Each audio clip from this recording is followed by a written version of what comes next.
120 की पूरक धारा यानी कि इसकी सपोर्टिंग नेचर की धारा 122 है। इसका मतलब ये हुआ कि ये भी पूछा जाता है कि धारा 120 को आपका एविडेंस की कौन सी धारा नियंत्रित करती है।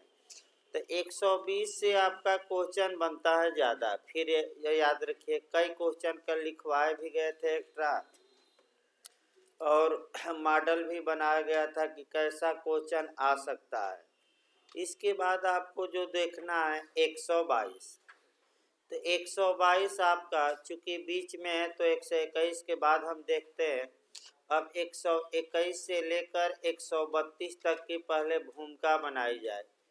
देखिए आपका 121 से लेकर और एविडेंस की धारा 132, पहला क्वेश्चन बनता है कि प्रिविलेज कम्युनिकेशन यानी कि विशेषाधिकृत संसूचनाएं, इसको लिख लीजिए अलग से। तो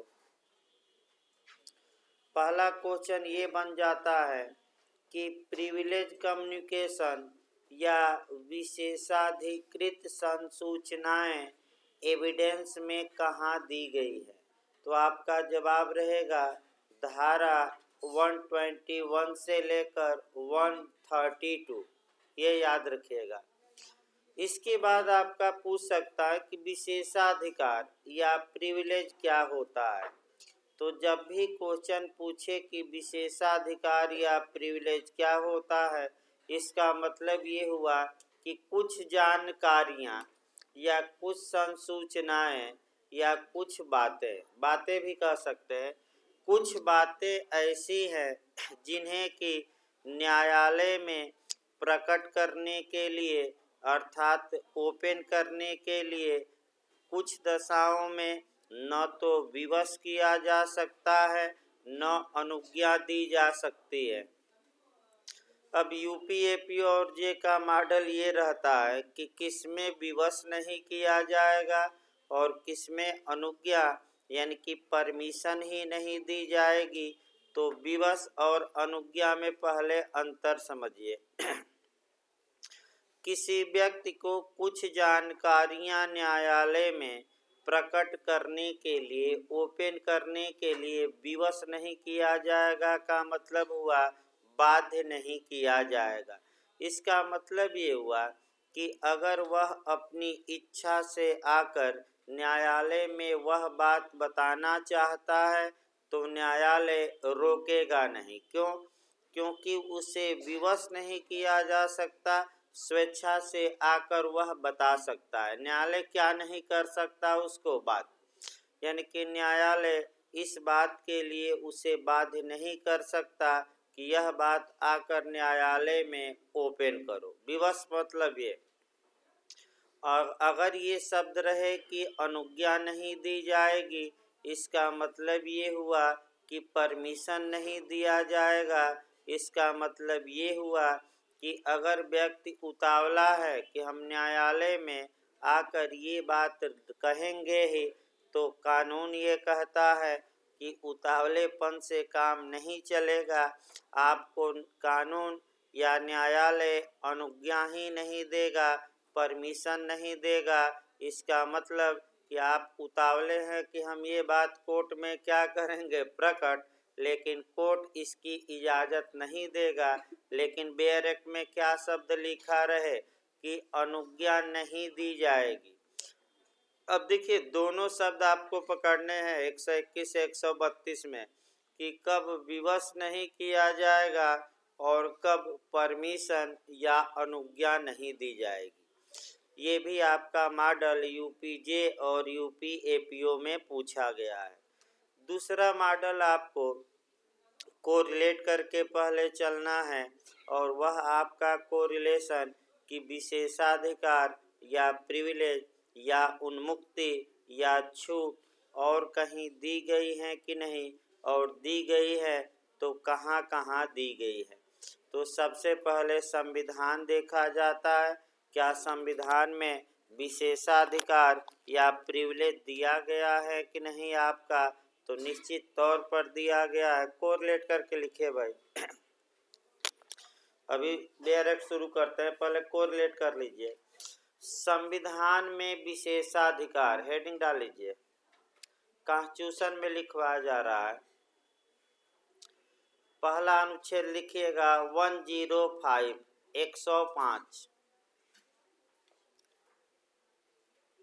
105 पूछा गया है ये एक संविधान का अनुच्छेद 105। लिखिए, संसद तथा उसके सदस्यों का विशेषाधिकार, यानी कि अनुच्छेद 105 में किसको प्रिविलेज या छूट या उन्मुक्ति दी गई है, तो संसद को और संसद के सदस्यों को, दोनों को लिखिएगा। संसद तथा उसके सदस्यों को विशेषाधिकार किस अनुच्छेद में? संविधान के 105 में। इसके बाद आपका आता है, लिख लिए, थोड़ा तेजी लाइए लिखने में भाई। हाँ, इसके बाद आपका संविधान का अनुच्छेद आता है 194, 194, राज्य विधान मंडल और उसके सदस्यों को विशेषाधिकार, यानी कि विधायकों को और विधानसभा, विधान परिषद, राज्य विधान मंडल तथा उसके सदस्यों को विशेषाधिकार।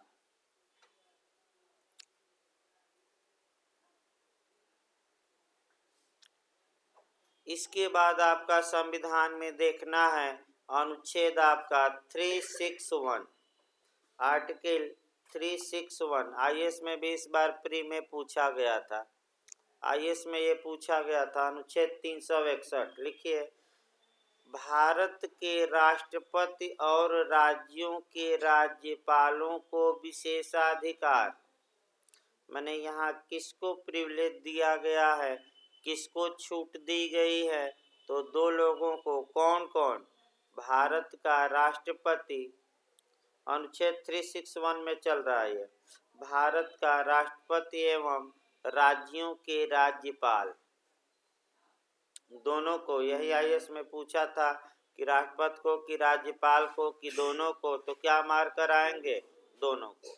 इसके बाद आपका जो विशेषाधिकार में चलना है वह आपका यूएनओ चलना है, यानी कि संयुक्त राष्ट्र संघ, और संयुक्त राष्ट्र संघ के अनुच्छेद, चार्टर के अनुच्छेद 105 में यूएनओ और उसके सदस्यों को क्या दिया गया है? प्रिविलेज। लिखिए, संयुक्त राष्ट्र संघ के चार्टर के अनुच्छेद, यूएनओ के चार्टर, शॉर्टकट में भी लिख सकते हैं, संयुक्त राष्ट्र संघ के चार्टर के अनुच्छेद 105 में, भारतीय संविधान का नहीं है, यूएनओ के अनुच्छेद 105 में विशेषाधिकार दिया गया है, विशेषाधिकार दिया गया है।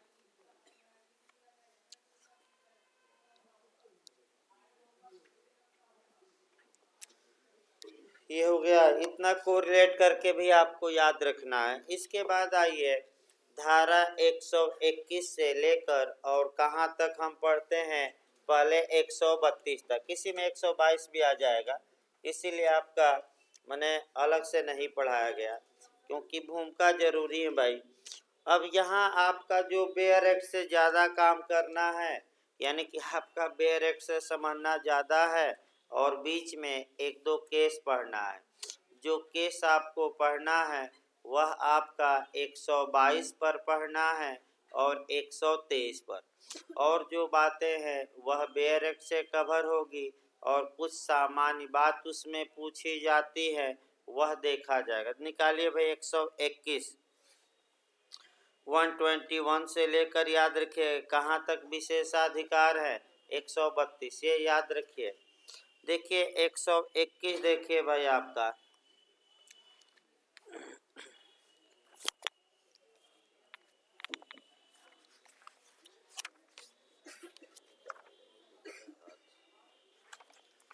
देखिए आपका न्यायाधीश और मजिस्ट्रेट, यानी कि जज और मजिस्ट्रेटों को किस धारा में, पहला क्वेश्चन बनता है, देखिए क्या क्या बनता है क्वेश्चन का मॉडल भी। आपका पहला विशेषाधिकार या प्रिविलेज किसको दिया गया है 121 में धारा, तो मजिस्ट्रेट और न्यायाधीश। तो मॉडल देखिए क्या बनता है कि धारा 121 में किसको प्रिविलेज या विशेषाधिकार दिया गया है, यानी कि किसको सूचनाओं को प्रकट करने से रोका गया है, तो मजिस्ट्रेट नहीं प्रकट करेंगे और कौन, न्यायाधीश। और केस के माध्यम से आया कि मध्यस्थ भी इसमें शामिल है, यानी कि आर्बिट्रेशन भी, आर्बिट्रेटर भी इसमें क्या है शामिल।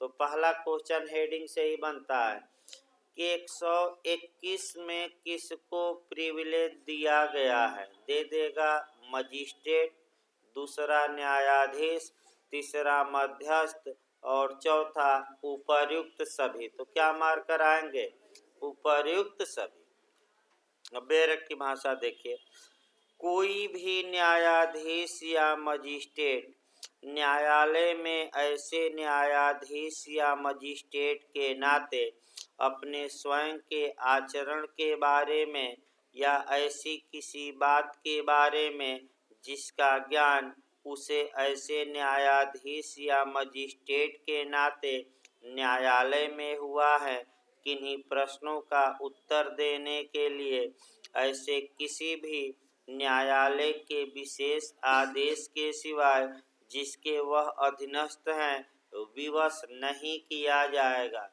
तो पॉइंट भी पकड़े रहना है, बाध्य नहीं किया जाएगा कि अनुज्ञा नहीं दी जाएगी, ये यूपी ज़्यादा मॉडल बनाता है। तो बताइए 121 में क्या है, अनुज्ञा नहीं दी जाएगी कि विवश नहीं किया जाएगा, तो विवश नहीं किया जाएगा, इसीलिए पहले बताया गया बाध्य नहीं किया जाएगा। इसका मतलब ये हुआ कि वह अगर मजिस्ट्रेट या न्यायाधीश स्वेच्छा से न्यायालय में आए और न्यायालय में आकर उन बातों को प्रकट करना चाहें तो कोई रोक टोक नहीं है। अब अगला इसमें अभी हम बेरक तोड़ते हैं, पहले पूरा हो जाए। किंतु अन्य बातों के बारे में, यानी कि दूसरी बातों के बारे में जो उसकी उपस्थिति में उस समय घटित हुई थी जब वह ऐसे कार्य कर रहा था, उसकी परीक्षा की जा सकेगी, यानी कि अन्य बातों के बारे में उसे छूट नहीं है। तो अब आइए पूरा बेरक तोड़ा जा भाई। धारा 121 में आपका कब छूट मिलेगी, तो जब न्यायाधीश कार्य कर रहा है और अपना आचरण दिखा रहा है, यानी कि अगर वह स्वयं के आचरण दिखाया है या न्यायाधीश या मजिस्ट्रेट के नाते पदीय कर्तव्य के निर्वहन में, व्यक्तिगत रूप से नहीं, किस रूप में, मजिस्ट्रेट या न्यायाधीश के नाते आपका उस हैसियत में कार्य कर रहा है और उस दौरान उसे कोई बात मालूम चलती है, तो सामान्य नियम ये है कि उसे विवश नहीं किया जा सकता कि अपने आचरण के बारे में आकर गवाही दो या तुम्हें कार्य करते समय क्या ज्ञान प्राप्त हुआ, पदीय कर्तव्य के निर्वहन में आकर तुम गवाही दो। इसके लिए उसे विवश नहीं किया जा सकता। लेकिन यहाँ भी एक टेक्निकल क्वेश्चन बनता है कि कौन विवश कर सकेगा। तो देखिए अब क्या ऑप्शन देगा, हाई कोर्ट, सुप्रीम कोर्ट और आपका वह न्यायालय जिसके वह अधीनस्थ है, इनमें से कोई नहीं। तो बताइए बेरक में लिखा है ना, कौन विवश विशेष आदेश द्वारा कर सकेगा। हाँ यही पॉइंट पकड़िए, कौन न्यायालय, वही बेरक की भाषा तोड़ा जा रहा है, उसको देखिए वही पूछा जाता है, यही गलती होते हैं।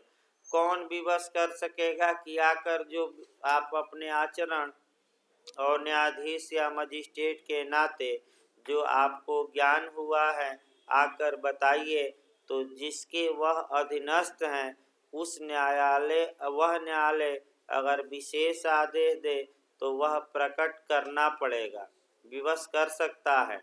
ये जरूर याद रखिएगा, ये क्वेश्चन बन चुका है। अगला देखिए भाई, अभी समाप्त नहीं हुआ। अन्य बातों के बारे में, अन्य बातों का मतलब ये हुआ कि उसके स्वयं के आचरण या पदीय कर्तव्य के निर्वहन में जो बातें वह जाना है उससे भिन्न बातें। तो भाई भिन्न बातें क्या होंगी और कौन पदीय कर्तव्य के निर्वहन में ज्ञान पाई हुई बात होगी, और इसके लिए आपका 121 में कुछ इलस्ट्रेशन दिए गए हैं। और ये जो उदाहरण हैं 3 आपका, ये भी लगातार पूछे जाते हैं। देखिए अब आप लोग पकड़िएगा कि पदीय कर्तव्य के निर्वहन में वह जाना है कि आपका पदीय कर्तव्य के निर्वहन से भिन्न में जाना है। देखिए पहला दृष्टांत, सत्र न्यायालय के समक्ष अपने विचारण में क कहता है कि अभिसाक्ष्य मजिस्ट्रेट ख द्वारा अनुचित रूप से लिया गया था। अब आप लोग बताइए, आपका ये जो कहता है मैंने कि आपका ये एक अभियुक्त है और ये कहता है कि जो मजिस्ट्रेट साहब ख थे उन्होंने गलत तरीके से एविडेंस लिया था। तो ये पदीय कर्तव्य में उसका ज्ञान हुआ कि पदीय कर्तव्य से भिन्न, बताइए। पदीय कर्तव्य में तो इसके लिए उसे सामान्यतः विवश नहीं किया जा सकता कि कौन ने क्या कहा, लेकिन कौन विवश कर सकता है, अभी बताया गया, जिसके वह क्या है अधीन। रटिए, यही सब आपका, भले थोड़ा समय लग रहा हो लेकिन हमारा भी प्रयास है कि भले कम समय हो लेकिन क्वेश्चन बाहर न जाए, ये पूरा प्रयास मैं भी कर रहा हूँ भाई। दूसरा देखिए दृष्टांत, मजिस्ट्रेट ख के समक्ष मिथ्या साक्ष्य देने का क सत्र न्यायालय के समक्ष अभियुक्त हैं। तो आप लोग बताइए, अगर किसी व्यक्ति ने न्यायालय के समक्ष फाल्स एविडेंस दिया है तो न्यायालय को अपने पदीय कर्तव्य के निर्वहन में ये बातें ज्ञात हुई हैं कि दूसरे तरीके से। तो पदीय कर्तव्य के निर्वहन में, सही बता रहे हैं लोग, पदीय कर्तव्य के निर्वहन में तो क्या उसे विवश किया जा सकता है कि आकर क्या कहा था गवाह बताओ, नहीं। लेकिन किसके आदेश से विवश किया जा सकता है, जिसके वह क्या है सबऑर्डिनेट। तीसरा दृष्टांत आपका अन्य बातों में आएगा और यही अंडरलाइन कर लीजिए।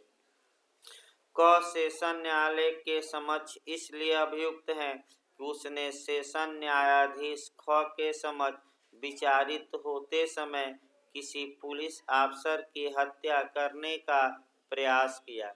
तो ये जो जानकारी सत्र न्यायाधीश को हुई है, यह अपने पदीय कर्तव्य के निर्वहन में कागज पत्र पेश करने से नहीं हुई है, बल्कि अभियुक्त, मान लीजिए पुलिस गवाही देने आई और अभियुक्त ने पुलिस पर ही कोर्ट में ही क्या कर दिया था, हमला। तो बताइए, ये जो बातें न्यायाधीश ने अपनी आँखों से देखा घटना, तो ऐसी दशा में न्यायाधीश आकर गवाही दे सकता है कि नहीं दे सकता है, और उसे विवश किया जा सकता है, क्योंकि ये विवश किया जा सकता है क्यों, क्योंकि ये बातें पदीय कर्तव्य के निर्वहन से क्या हैं, भिन्न बातें। तो तीसरा दृष्टांत पकड़ना है और इसमें उसे विवश किया जा सकता है और 2 दृष्टांतों में नहीं किया जा सकता। अब आइए, अब आपको जो देखना है कह सकते हैं 122, अब सही रहेगा भाई। 122 आपका केस भी याद रखना है, टीजे पोनान याद रखिए। और 122 पर टेक्निकल क्वेश्चन ज़्यादा बनता है। पहले बेरेट को तोड़ लिया जाए और उसके बाद से आपका कुछ बातें निकाली जाए, अपवाद निकाला जाए और 122 से क्वेश्चन बनने का पूरा चांस रहता है। पहले बेरेट की भाषा देखिए भाई, तब बताया जाएगा। और ये भी याद रखिए 120 को कंट्रोल, बैठिए भाई, 120 को कंट्रोल कौन करती हैं, थोड़ा 122, 120 की पूरक धारा कौन है? 122। और 120 और 122 एक ही सिक्के के क्या हैं? दो पहलू कहे जाते हैं। 120 बताती थी। फिर 120 देखिए एक बार, बताइए वादी सक्षम साक्षी होगा कि नहीं होगा? प्रतिवादी अभियुक्त अपने बचाव के लिए होगा। वादी की पति या पत्नी होंगे, प्रतिवादी के पति या पत्नी होंगे, और अभियुक्त के पति या पत्नी जो भी हो, अगर अभियुक्त स्त्री है तो आपका उसका पति, और अभियुक्त अगर पुरुष हैं तो उसकी पत्नी, क्या सक्षम साक्षी होंगे कि नहीं होंगे? ये आपका कल बताया गया था पूरा तोड़कर। वहीं पिछली बार बिहार पूछा भी गया था, और लोग इतना घुमा देता है कि लोग गलत करके आते हैं।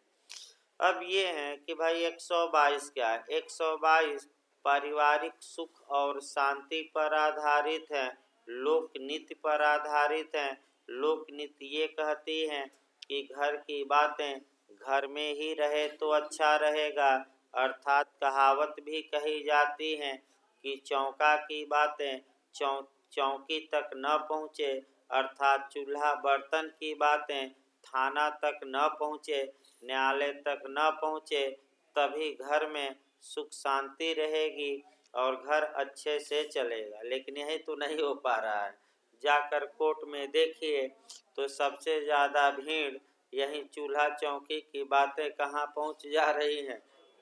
हाँ, मतलब चौका की बातें कहाँ, चौकी में यही कहा जाता है तो ये छक्का चौका वाला चौका नहीं, ये रोटी भी आपका जो रोटी और वो बेलना कहिए, चौकी बेलना, तो ये इसकी बातें कहाँ पहुँच जा रही हैं?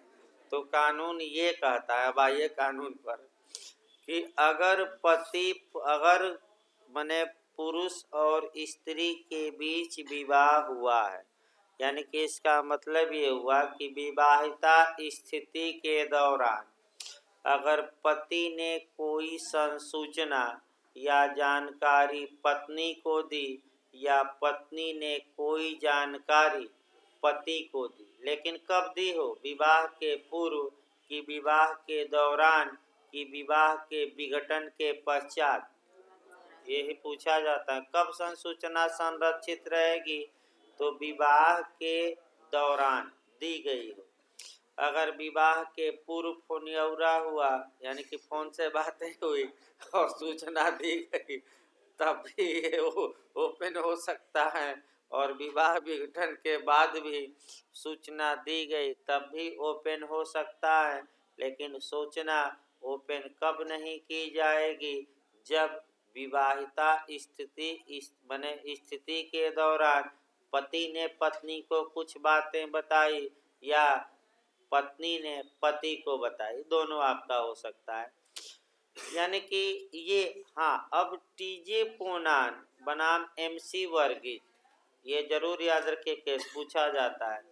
इस MC वर्गीज है ना, MC वर्गीज जरूर याद रखिए, पोनान और वर्गीज।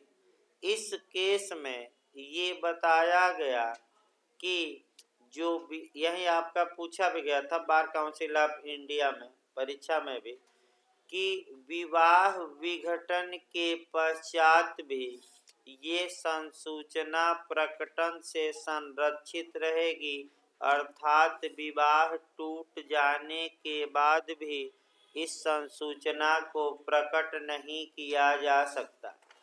यहाँ तक कि जो व्यक्ति संसूचना दिया था, अगर उसकी मृत्यु हो जाती है तब भी मृत्यु के बाद भी ये संसूचना प्रकटन से संरक्षित रहेगी, यानी कि इसे प्रकट नहीं किया जा सकता।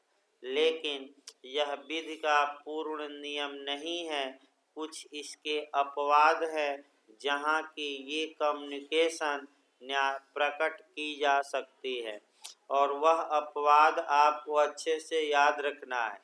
वैसे जो समस्या बनी है, अब तक के इतिहास में अपवाद कम बना है, और जो मैं नियम बनाया टीजे पोनान का केस का, वह ज़्यादा बना है। लेकिन फिर भी एक बार बेयर एक्ट तोड़ा जाए और उसमें कुछ क्लू निकाला जाए। अब पकड़ते रहिए, विवश किया जाएगा कि नहीं, कि अनुज्ञा नहीं दी जाएगी, कि दोनों, कि केवल एक लिखा गया है। ये हर एक धारा में भले ऊपर लिख लीजिए। तो 121 में क्या बताया गया बताइए तो, विवश नहीं किया जाएगा कि अनुज्ञा नहीं दी जाएगी, माने बाध्य नहीं किया जाएगा। देखिए 122 भाई आपका विवाहित स्थिति के दौरान में दी गई संसूचना, एक शब्द पर ध्यान दीजिए। कोई भी व्यक्ति जो विवाहित है या जो विवाहित रह चुका है, रह चुका मतलब कि अब क्या हो गया है, डाइवोर्स, किसी संसूचना को जो किसी व्यक्ति द्वारा जिससे वह विवाहित है या रह चुका है, इसका मतलब ये हुआ कि भले अब विवाह कायम न हो, लेकिन विवाह के दौरान पति ने पत्नी को या पत्नी ने पति को कोई क्या दी थी, जानकारी। संसूचना मतलब क्या, जानकारी। अगला शब्द देखिए, विवाहित स्थिति के दौरान में उसे दी गई थी। तो मैं लगातार बता रहा हूँ कि संसूचना कब प्रकटन से संरक्षित होगी, जब विवाह के पूर्व, कि विवाह के विघटन के बाद, कि वैवाहिक स्थिति के दौरान दी गई हो। तो क्या बेरक लिखता है कि वैवाहिक स्थिति के दौरान दी गई है। प्रकट करने के लिए विवश न किया जाएगा। तो पहला शब्द आपका मिला कि ओपन करने के लिए विवश, यानी कि बाध्य नहीं किया जाएगा। अगला शब्द देखिए, और न वह किसी ऐसी संसूचना को प्रकट करने के लिए अनुज्ञात किया जाएगा। इसका मतलब ये हुआ, यूपीजे और एपीओ का मॉडल है, विवश नहीं किया जाएगा, अनुज्ञात यानी कि अनुज्ञा नहीं दी जाएगी, न तो विवश किया जाएगा न ही अनुज्ञा दी जाएगी, इनमें से कोई नहीं। तो 100 अगर आपका 22 में मामला आता है तो न ही पति पत्नी को बाध्य किया जाएगा और न ही अनुज्ञा दी जाएगी। अनुज्ञा का मतलब ये हुआ कि पति पत्नी उतावले हैं तो उतावलेपन से काम नहीं चलेगा। क्यों? क्योंकि इनको अनुज्ञा या परमिशन ही न्यायालय नहीं देगा कि आप इस जानकारी को क्या करिए, प्रकट। याद रखिए दोनों हैं, और यही आपका यूपी में भी बना है। विवश नहीं, उसको लिख लीजिए भले बैरक पर, न तो विवश न अनुज्ञा, दोनों शब्द हैं। अगला देखिए शब्द इसमें, जब तक की का मतलब ये हुआ कि अब यहाँ से एक्सेप्शन शुरू होंगे। अपवाद का मतलब ये हुआ कि कब ऐसी संसूचनाओं को प्रकट किया जा सकता है, बहुत अंदर जाकर क्वेश्चन बनाए तो वह एक्सेप्शन से क्वेश्चन बना सकता है। देखिए एक शब्दों पर ध्यान देना है। जब तक कि वह व्यक्ति जिसने संसूचना दी है या उसका हित प्रतिनिधि सम्मत न हो जाए। इसका मतलब ये हुआ कि जिस व्यक्ति ने संसूचना दी है वो सम्मत हो जाए, मतलब रजामंद हो जाए, यानी कि वह क्या हो जाए, सम्मत। कौन सम्मत हो जाए भाई? तो जिसने क्या दिया है, संसूचना, यानी कि पति ने पत्नी को संसूचना दी है और पति रजामंद हो जाए कि मैंने तुम्हें क्या जानकारी दी थी, जाओ कोर्ट में क्या करो, प्रकट करो, तो पत्नी प्रकट कर सकती है। या अगर ए सम्मत हो जाए, मान लीजिए ए पति है और ए मर जाए, तब क्या होगा, तब इसके जो हित प्रतिनिधि हैं वह सम्मत हो जाए, यानी कि ए के उत्तराधिकारी इस बात के लिए रजामंद हो जाए कि हमारे, मान ले उसका पुत्र ही एक उदाहरण देखा जाए, पुत्र उसका रजामंदी दे दे कि पिता ने माता जी को क्या जानकारी दी थी, मैं रजामंदी देता हूँ, माता जी इसको क्या कर सकती है, अब ओपन, तब ओपन हो सकता है। यानी कि कौन अनुज्ञा दे दे, उसका हित प्रतिनिधि। तो हित प्रतिनिधि आएगा ही कब, जब ए क्या होगा, मर जाएगा। जिंदा रहते कहाँ आएगा भाई। अगला देखिए भाई शब्द इसमें, सिवाय उन वादों में जो विवाहित व्यक्तियों के बीच हो या उन कार्यवाहियों में जिसमें एक विवाहित व्यक्ति दूसरे के विरुद्ध किए गए किसी अपराध के लिए अभियोजित है। फिर अपवाद दो आ गए। ये संसूचनाएं कोर्ट में ओपन हो सकती हैं, यानी कि चौका की बातें कोर्ट में घसीटी जा सकती हैं, लेकिन कब? जबकि जो विवाद हो वह पति पत्नी के बीच हो, यानी कि पत्नी ने पति के खिलाफ भरण पोषण का मुकदमा किया, सिविल वाद, तो क्या पत्नी या पति एक दूसरे से कही गई बातों को प्रकट कर सकते हैं कि नहीं? कर सकते हैं। और दूसरा क्रिमिनल मामला, जब पति के विरुद्ध पत्नी ने अपराध किया हो या पत्नी के विरुद्ध किसने अपराध किया हो? पति ने, अर्थात पति ने क्रूरता बरती हो। मान लीजिए एक उदाहरण, पति ने क्रूएल्टी बरती हो या दहेज की मांग की हो और पत्नी ने मुकदमा कर दिया हो, तब ये जानकारी कि पति ने पत्नी को क्या कहा और पत्नी ने पति को क्या कहा, ये कोर्ट में प्रकट की जा सकती है कि नहीं? की जाएगी। फिर एक बार 4 अपवाद दिए गए हैं, चारों एक साथ देखिए। कब ऐसी जानकारी प्रकट की जा सकती है? अब 4 अपवाद बेयर एक्ट में दिए गए हैं। इन अपवादों के अलावा भी अपवाद हैं आपका 2-3, लेकिन पहले आपका इन्हीं चारों अपवादों को एक बार देखिए।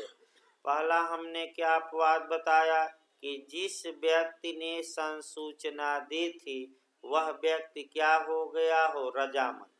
यानी कि अगर पत्नी ने पति को कोई जानकारी दी थी और पत्नी क्या हो गई हो? रजामंद, कि हे पति, मैं जो जानकारी दी थी उसे आप प्रकट कर सकते हैं, तब प्रकट होगी सूचना।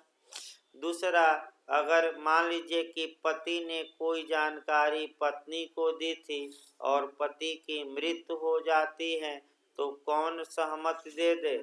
उसके हित प्रतिनिधि। तीसरा अपवाद हमने बताया कि अगर सिविल मुकदमा है और सिविल मुकदमा किसके बीच चल रहा है? पति पत्नी के, अन्य के बीच, पति पत्नी, तो पति ने क्या पत्नी को कहा और पत्नी ने क्या पति को कहा, ये बात प्रकट की जा सकती है। एक उदाहरण हमने बताया मेंटेनेंस का, यानी कि भरण पोषण का। इसके बाद क्रिमिनल मुकदमा, तो क्रिमिनल मुकदमा में या तो पति ने पत्नी के खिलाफ का माने आपराधिक मुकदमा किया हो या पत्नी ने किसके खिलाफ? पति के खिलाफ। यानी कि इसका मतलब ये हुआ कि आपस में ही कैसा मुकदमा लड़ रहे हो, आपराधिक, तो ओपन हो सकती है। इसके अलावा देखिए भाई, 4 के अलावा अब कब ओपन हो सकते हैं? हम न्यायालयों का कुछ निर्णय के आधार पर चलेगा। संसूचना के अलावा जो अन्य कार्य किए गए हों, कार्य का मतलब ये हुआ आचरण। कार्य का मतलब क्या हुआ? आचरण। तो आइए एक आचरण उदाहरण दिया जाए भाई। ये एक पति था, वह लूट करके आया और लूट करने के बाद अलमारी खोला और लूट का धन और हथियार अलमारी में रखा। फिर अपनी पत्नी से कहा कि मैं आज 1 लाख की लूट करके आया हूँ और 2 बूंद बनाओ पैक, ताकि क्या किया जाए? पिया जाए। तो बताइए इसमें कौन सी संसूचना है और कौन सा आचरण है? कंडक्ट किसको माना जाएगा? तो जो नहीं, कंडक्ट का मतलब ये हुआ उसका कार्य। कंडक्ट का मतलब हुआ कि वह वहाँ से आया, अलमारी खोला और खोलकर उसमें पैसा और हथियार रखा, ये उसका क्या है? आचरण। और जो मुख से बताया अपनी पत्नी को कि 1 लाख रुपया मैं लूट कर लाया हूँ, ये जानकारी है। तो किसको प्रकट करने से रोक लगाई गई है? जानकारी को, न कि कार्य को। तो आचरण पत्नी बता सकती है कि हमारे पति आए थे तो अलमारी खोलकर और उसमें कितना रुपया रखे थे, 1 लाख, और हथियार। ये तो प्रकट हो ही जाएगा, क्योंकि ये जानकारी नहीं, ये पति का क्या है, कंडक्ट। अगला ये आगे देखा जाए आपका, अगर कोई तृतीय व्यक्ति यानी कि उस संसूचना को सुन ले, यानी कि पति जब ये पत्नी से कह रहा था कि मैं 1 लाख रुपया लूट कर आया हूँ आज, और ये बातें आपका कोई अन्य व्यक्ति भी वहाँ था, सुन लिया, तो वह आकर गवाही दे सकता है कि इन्होंने अपनी पत्नी से हमारे सामने ही ये बातें कही थी। लेकिन पत्नी नहीं आ सकती। इस प्रकार 122 काफ़ी महत्वपूर्ण है, इसीलिए बनी है कि पारिवारिक सुख शांति क्या रहे, बनी रहे, और मृत्यु के बाद भी, अब मृत्यु करा दीजिए, अगर पति की मृत्यु हो गई तो क्या पति द्वारा दी गई जानकारी प्रकट की जा सकेगी कि संरक्षित रहेगी? रहेगी। कब तक रहेगी? जब तक कि उसके हित प्रतिनिधि क्या न हो जाए, रजामंद, मानो उससे उत्तराधिकारी क्या न हो जाए, रजामंद। भाई टेक्निकल धारा आसान नहीं है, नोट्स में है भाई सब। आइए अब 122 के बाद 123 हम बताइए, वो पेश किया जा सकता है। देखिए भाई आपका मृत्युकालिक कथन आपका आ सकता है। अगला देखिए भाई आपका, क्योंकि आपका पाकला नारायण स्वामी के वाद में जा सकते हैं भाई, उसमें तो आपका रजामंद हो जाते हैं, दे दिया। पीएन स्वामी का केस दे सकते हैं, पाकला नारायण स्वामी का, जिसमें कि वह अपने दामाद के पास जाता है, अपनी पत्नी से ये कहता है कि मैं अपने दामाद के पास जा रहा हूँ, तो जो उसने अपनी पत्नी से कहा था उसे मृत्युकालिक कथन माना गया, पीएन स्वामी के केस में। आगे देखिए भाई आपका 123 बस एक आपका 123 देखिए, यहाँ से भी क्वेश्चन बनता है। पापुली लेक्स सुप्रीमो, पहला तो मैक्सिम याद रखना है, मैक्सिम यूपीजे और एपीओ बना चुका है, बिहार में भी इस बार मैक्सिम खूब आया था, आ सकता है। पापुली लेक्स सुप्रीमो अर्थात लोकहित सर्वोच्च विधि होती है। एक तो अर्थ पूछा जाता है, पापुली लेक्स सुप्रीमो, लोकहित या लोक कल्याण या पब्लिक इंटरेस्ट के मामले जो होते हैं वे आपका कह सकते हैं कि सर्वोच्च विधि होती है, यानी कि लोकहित के आधार पर आपका सरकार संसूचना देने से क्या करती है, इनकार। और सबसे ज़्यादा दुरुपयोग इसी का होता है, जब भी जानकारी मांगे तो सरकार यही कहती है कि लोकहित को क्या पहुंच जाएगा, हानि, माने हानि पहुंचेगी। तो पहला क्वेश्चन रटे रहिए, पापुली लेक्स सुप्रीमो का सिद्धांत एविडेंस के किस धारा में दिया गया है, तो कौन सी धारा मार्क कराएंगे, 123। यह हर एक राज्य बना चुका है। दूसरा क्वेश्चन आइए, जो यूपी का मॉडल है, पापुली लेक्स सुप्रीमो का मतलब क्या हुआ, तो लोक विधि या लोकहित सर्वोच्च विधि होती है, कौन सी, लोकहित। तीसरा क्वेश्चन बनता है कि किस केस में उच्चतम न्यायालय ने ये निर्णय दिया, केस याद करना पड़ेगा, पूछा जा चुका है, नोट्स में है भाई। किस केस में उच्चतम न्यायालय ने यह निर्णय दिया कि पापुली लेक्स सुप्रीमो का सिद्धांत धारा 123 में समाहित है, तो केस गलत न हो। एस सिंह, सोढ़ी सुखदेव सिंह, सोढ़ी सुखदेव सिंह बनाम स्टेट ऑफ पंजाब, रट। टीजे पोनान का किससे था, 122, और सोढ़ी सुखदेव सिंह का आपका 123। तो देखिए अब 123 में क्या है, बेरक सामान्य बातें तो हो गई भाई, चूँकि समय कम है, नहीं तो और बताया जाता, मेन चीज़ जो आ सकता है बस वही बताया जाए। देखिए राज्य के कार्यकलापों के बारे में साक्ष्य। कोई भी व्यक्ति राज्य के किसी भी कार्यकलाप से संबंधित और प्रकाशित शासकीय अभिलेखों से व्युत्पन्न कोई भी साक्ष्य देने के लिए अनुज्ञात नहीं किया जाएगा। तो शब्द भी पकड़ते रहना है, विवश नहीं किया जाएगा कि अनुज्ञात नहीं किया जाएगा, यानी कि अनुज्ञा नहीं दी जाएगी। ये शब्द लगातार पकड़ते रहिए तो क्या नहीं किया जाएगा, अनुज्ञा नहीं दी जाएगी। सिवाय संपृक्त विभाग के प्रमुख अफसर की अनुज्ञा के जो ऐसी अनुज्ञा देगा या नहीं देगा। इसका मतलब ये हुआ कि अगर सरकार के कार्य हुए हैं क्रियाकलाप, और वह दस्तावेज जो सरकार ने कार्य किया है अभी प्रकाशित नहीं किया गया है, और ऐसी दशा में उस दस्तावेज को साक्ष्य में पेश करने के लिए आपका परमिशन नहीं दी जाएगी। लेकिन किसकी अनुज्ञा से परमिशन दी जा सकती है, तो उस विभाग के किसके, प्रमुख अफसर। अब इसी में सरकार देखिए आपका हमेशा ये कहती है, जैसे एक उदाहरण देखिए, तमाम केस आए अब तक, भाई श्रीमती इंदिरा नेहरू गांधी बनाम राज नारायण का भी केस आया, तमाम नियम आए, बस एक लाइन हमें देखना है। मान लीजिए कि किसी राज्य में अनुच्छेद 356 के तहत राष्ट्रपति शासन लगाया गया। अब कोर्ट में चैलेंज किया गया। कोर्ट ने कहा कि जो राष्ट्रपति ने किस आधार पर 356 का यूज किया सरकार हमें बताए। तो सरकार कहने लगी कि ये विशेषाधिकृत संसूचनाएं हैं 123 में और हम प्रस्तुत नहीं करेंगे। तो हाई कोर्ट, सुप्रीम कोर्ट इस नियम को विफल कर सकता है।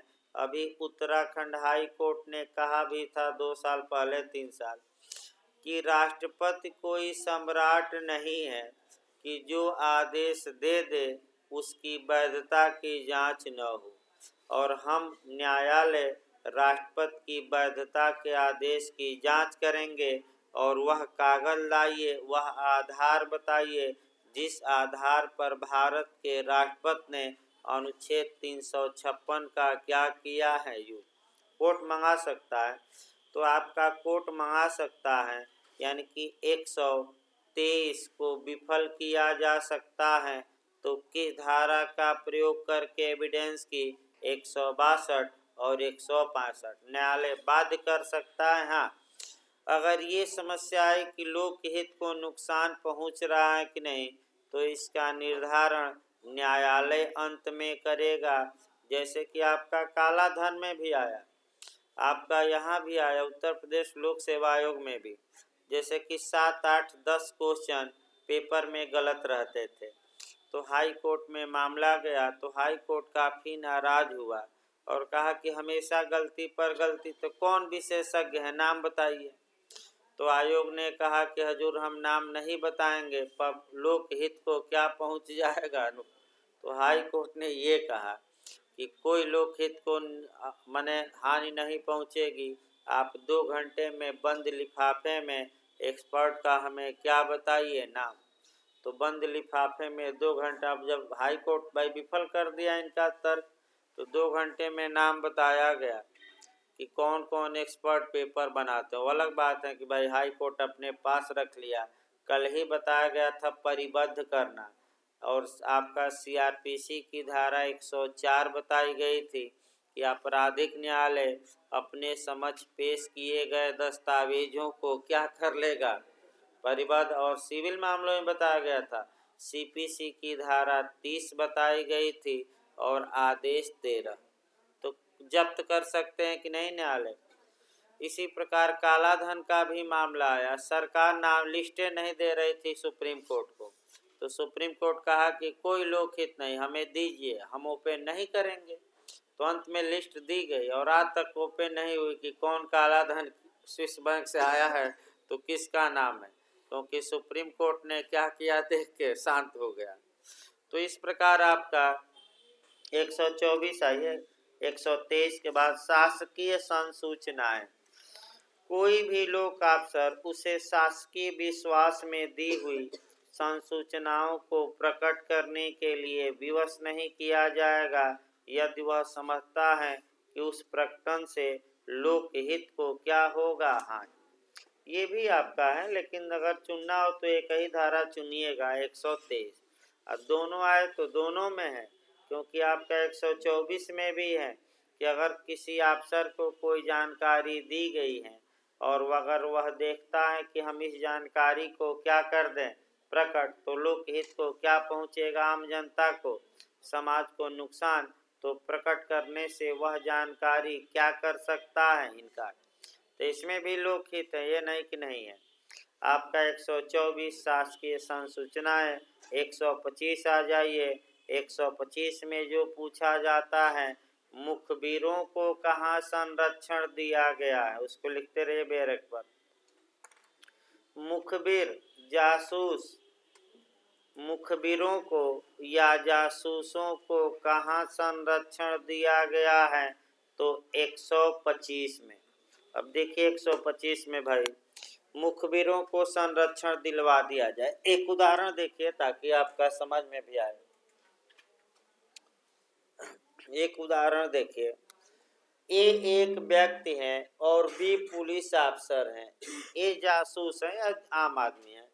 ए ने बी को संसूचित किया कि सी ने डी की हत्या कर दी है।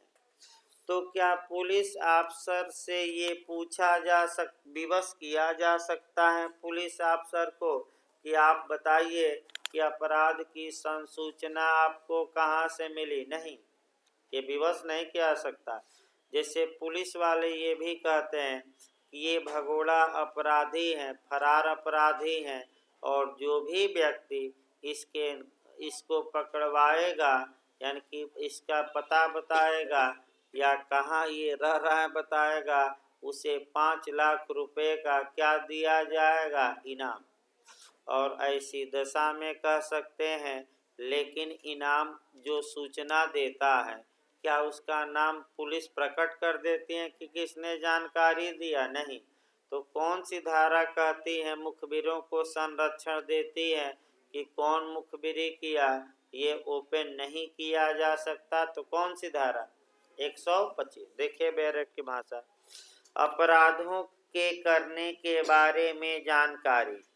कोई भी मजिस्ट्रेट या पुलिस अफसर यह कहने के लिए विवश नहीं किया जाएगा, यानी कि अनुज्ञा नहीं दी जाएगी कि विवश नहीं किया जाएगा। ये शब्द पकड़ते रहिए, माने स्वेच्छा से आकर ओपन करे तो करे, लेकिन पुलिस अफसर या मजिस्ट्रेट को बाध्य नहीं किया जाएगा कि आपको अपराध की जानकारी किसने दी। देखिए, तो मुखबिरों को संरक्षण दिया गया, उनका नाम ओपन नहीं होगा, नहीं किया जाएगा कि वह किसी अपराध के किए जाने के बारे में उसे कोई जानकारी कहाँ से मिली, और किसी भी राजस्व अफसर को यह कहने के लिए विवश नहीं किया जाएगा कि उसे लोक राजस्व के विरुद्ध किसी अपराध के किए जाने की जानकारी कहाँ से मिली। तो बताइए 125 में किसको विवश नहीं किया जाएगा? मजिस्ट्रेट को, इसके बाद पुलिस को और राजस्व अफसर को, कि अपराध की जानकारी तुम्हें कहाँ से मिली या किसने दी। ये धारा इस सिद्धांत पर आधारित है कि समाज का आम आदमी, कोई भी व्यक्ति निसंकोच, बिना किसी संकोच के अपराधों की सूचना मजिस्ट्रेट को, पुलिस को, या रेवेन्यू वाले अपराध हैं तो राजस्व अफसरों को दे दे, और उसे जरा भी भय न हो कि हमारा नाम क्या हो जाएगा? ओपन। क्योंकि अगर जासूस का नाम ओपन हो गया, या तो हमेशा याद रखिएगा, खबरी लाल ही पहले मारे जाते हैं, जो पुलिस को क्या देते हैं? अपराधी अब दूसरे से नहीं, पहले जो मुखबिर है उसी को ऊपर पहुंचाता है। तो मुखबिर बहुत काम करते हैं और रखे भी जाते हैं। देखिए भाई, मुखबिर थाने थाने जो माने आपका नियम है पुलिस एक्ट में, एक लाइन वो बता दें। जो उस एरिया के मुखबिर हैं, दरोगा जी का ये कर्तव्य है कि उनका नाम और मोबाइल नंबर और पता अपनी डायरी में रखे रहें। ये दरोगा जी का कर्तव्य है एसएचओ का। और आपका मुखबिरों से संपर्क बनाए रखें ताकि उस इलाके में होने वाले अपराधों के बारे में थाने को क्या मिलती रहे, सूचना। तो जो मुखबिर होते हैं समाज में घुले मिले रहते हैं, लेकिन आप जान नहीं पाएंगे कि ये पुलिस का जासूस है। और जाकर तुरंत जैसे ही पंचौरा करके हटा, माने एक चौरा में आया, तुरंत फोन दरोगा जी को मिलाएगा और बता देगा कि यहाँ ये गांजा तस्करी होगी, तो यहाँ ये भांग होगी, तो यहाँ 2 बूंद होने वाली है तस्करी। और दरोगा जी पकड़ लेंगे और बाद में कहते हैं कि मुखबिर की सूचना पर ये क्या हुआ, पकड़ा गया। पेपर में नाम नहीं आता तो कौन सी धारा कहती है 125, सब तो बता ले जाएंगे ना। अब आइए आप लोगों पर चला जाए वकील और मवक्किल। तो कौन सी धारा वकील और मवक्किल के लिए है 126।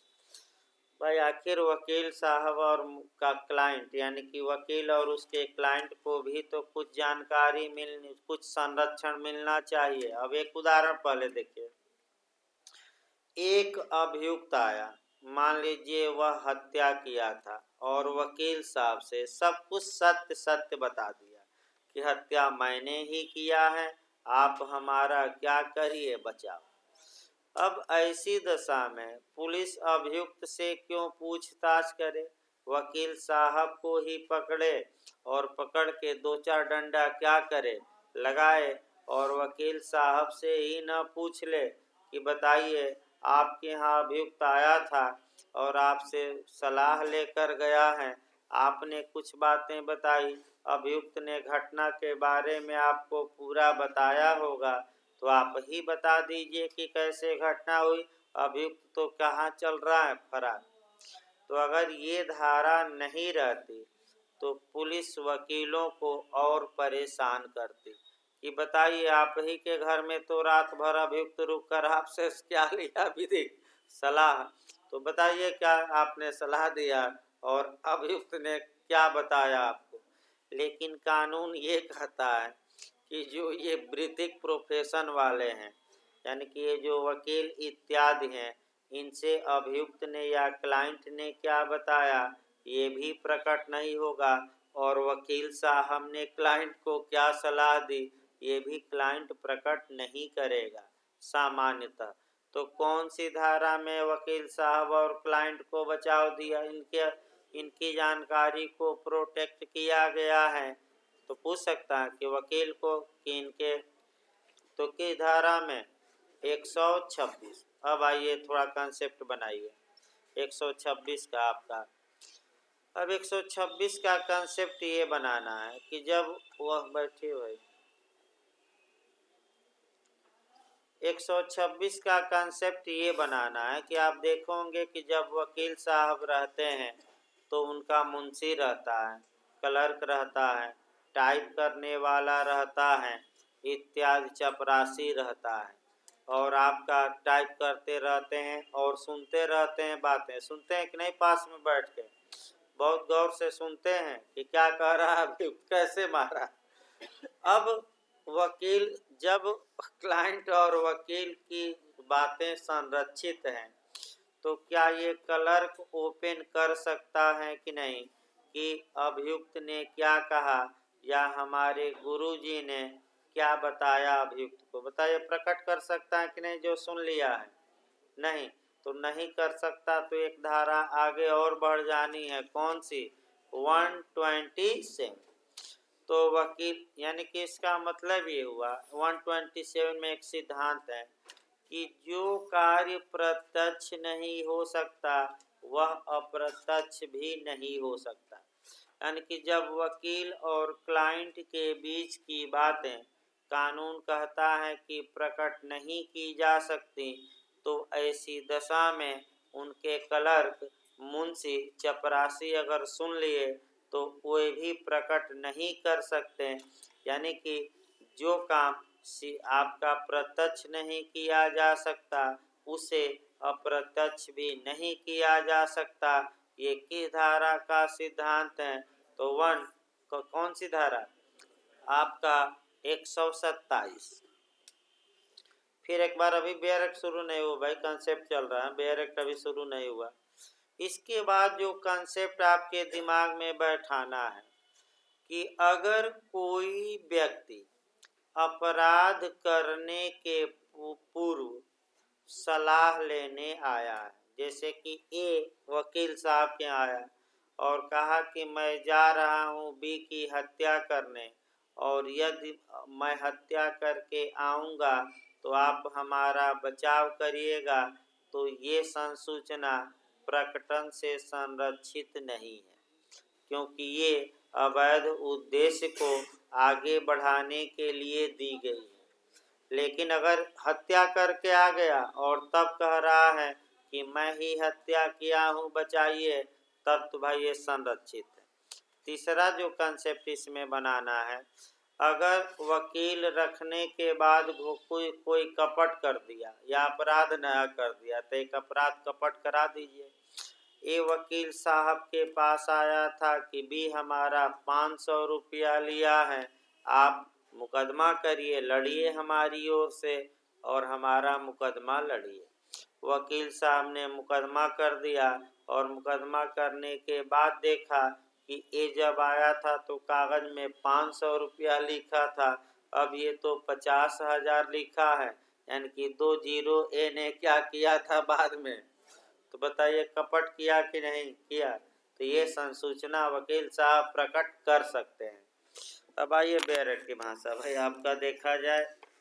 देखिए, वृत्तिक संसूचनाएं, प्रोफेशनल कम्युनिकेशन, कोई भी बैरिस्टर, अटॉर्नी, प्लीडर या वकील, तो किसको बैरिस्टर को, अटॉर्नी को, प्लीडर को या वकील अपने कक्षीकार की, कक्षीकार ना है तो लिखे क्लाइंट, मुवक्किल, उसको लिख लीजिए भाई 15 मिनट रेस्ट ले लीजिए तब पढ़ाया जाए। लगातार ज़्यादा ठंडी का मौसम है ना, गला ये होने लगता है थोड़ा, तो लगातार ज़्यादा 1 घंटा हो गया तो 15 मिनट ब्रेक ले लीजिए, तो अभी एविडेंस ही चलेगा।